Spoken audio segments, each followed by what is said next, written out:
जय श्रीमन्नारायण। आइए, आपका फिर से स्वागत है आपके अपने YouTube चैनल में। आज की इस वीडियो के माध्यम से हम आपको सुनाएंगे माघ मास के शुक्ल पक्ष की जया एकादशी व्रत की कथा।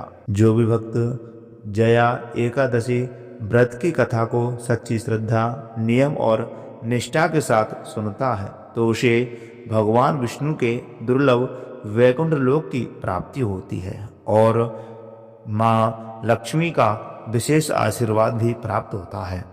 तो आइए प्रिय भक्तजनों, जया एकादशी व्रत की कथा प्रारंभ करते हैं।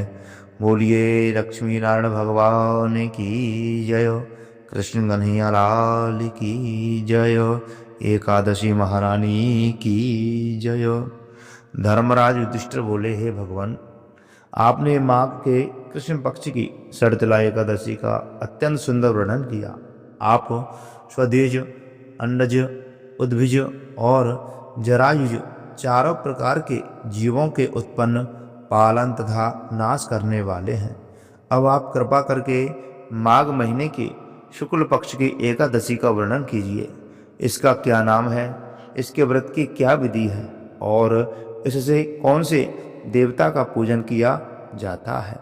श्री कृष्ण कहने लगे कि हे राजन, इस एकादशी का नाम जया एकादशी है। इसका व्रत करने से मनुष्य ब्रह्म हत्या आदि पापों से छूटकर मोक्ष को प्राप्त होता है तथा इसके प्रभाव से भूत, प्रेत, पिशाच आदि योनियों से मुक्त हो जाता है। इस व्रत को विधि पूर्वक करना चाहिए। अब मैं तुमसे पद्म पुराण में वर्णित इसकी महिमा की एक कथा सुनाता हूँ। देवराज इंद्र स्वर्ग में राज करते थे और अन्य सब देवगण सुखपूर्वक स्वर्ग में रहते थे। एक समय इंद्र अपनी इच्छा अनुसार नंदन वन में अप्सराओं के साथ विहार कर रहे थे और गंधर्व गान कर रहे थे।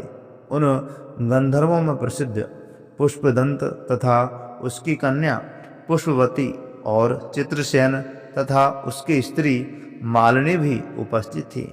साथ ही मालिनी का पुत्र पुष्पवान और उसका पुत्र माल्यवान भी उपस्थित थे।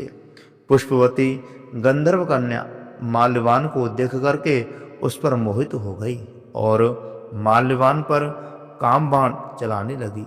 उससे अपने रूप, लावण्य और हाव भाव से माल्यवान को वश में कर लिया। हे राजन, वह पुष्पवती अत्यंत सुंदरी थी।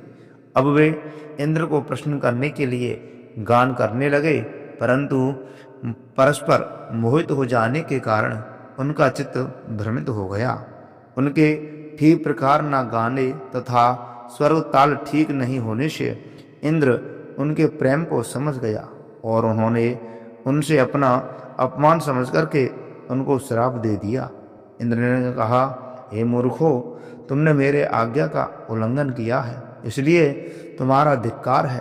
अब तुम दोनों स्त्री पुरुष के रूप में मृत्यु लोक में जाकर के पिशाच रूप धारण करो और अपने कर्म का फल भोगो। इंद्र का ऐसा शाप सुनकर के वे अत्यंत दुखी हुए और हिमालय पर्वत पर दुखपूर्वक अपना व्यतीत जीवन करने लगे। उन्हें गंध, रस तथा स्पर्श आदि का कुछ भी ज्ञान नहीं था।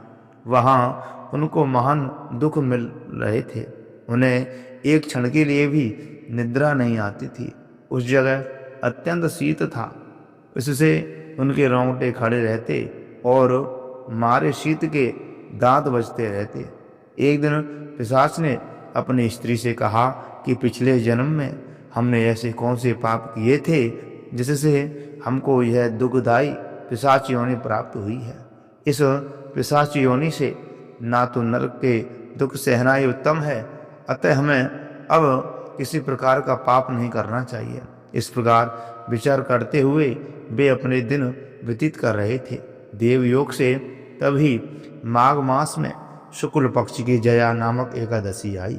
उस दिन उन्होंने कुछ भी भोजन नहीं किया और ना ही कोई पाप कर्म ही किया।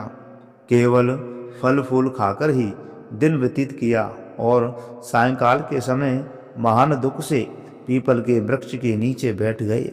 उस समय सूर्य भगवान अस्त हो रहे थे। उस रात को अत्यंत ठंड थी, इस कारण वे दोनों शीत के मारे अति दुखित होकर के मृतक के समान आपस में चिपटे हुए पड़े रहे। उस रात्रि को उनको निद्रा भी नहीं आई।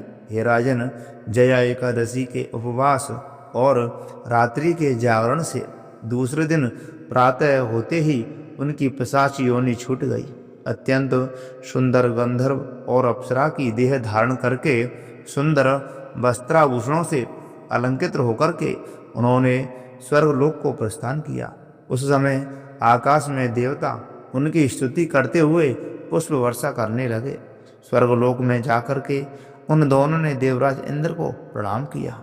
इंद्र इनको पहले रूप में देख करके अत्यंत आश्चर्यचकित हुआ और पूछने लगा कि तुमने अपनी पिशाच योनि से किस तरह से छुटकारा पाया है, सो कृपा करके बतलाओ। माल्यवान बोले कि हे देवेंद्र, भगवान विष्णु की कृपा और जया एकादशी के व्रत के प्रभाव से ही हमारी पिशाच योनि छूट गई है। तब इंद्र बोले कि हे माल्यवान, भगवान की कृपा और एकादशी का व्रत करने से न केवल तुम्हारी पिशाच योनि छूट गई, वरना हम लोगों के भी बंधनीय हो गए हो, क्योंकि विष्णु और शिव के भक्त हम लोगों के बंधनीय हैं। अतः आप धन्य हैं। अब आप पुष्पवती के साथ जाकर के विहार करो। श्री कृष्ण कहने लगे कि हे राजा युधिष्ठिर, इस जया एकादशी के व्रत से बुरी योनि छूट जाती है। जिस मनुष्य ने इस एकादशी का व्रत धारण किया है, उसने मानो सब यज्ञ, जप, तप, दान आदि कर लिए। जो मनुष्य जया एकादशी का व्रत करते हैं, वे अवश्य ही 1000 वर्ष तक स्वर्ग में वास करते हैं। तो प्रिय भक्तजनों, ये रही माघ महीने में पड़ने वाली शुक्ल पक्ष की जया एकादशी व्रत की कथा। जो भी भक्त इस कथा को सच्ची श्रद्धा, नियम और निष्ठा के साथ धारण करते हैं, तो भगवान विष्णु की कृपा से उनके सभी बंधन छूट जाते हैं। जो लोग पिशाच योनि में पड़े रहते हैं, उनके भी सारे बंधन छूट जाते हैं एवं वे दुर्लभ मनुष्य देह धारण करके अपने जीवन को सफल बनाते हैं। तो बोलिए लक्ष्मी नारायण भगवान की जय। जया एकादशी महारानी की जय। कृष्ण कन्हैया लाल की जय।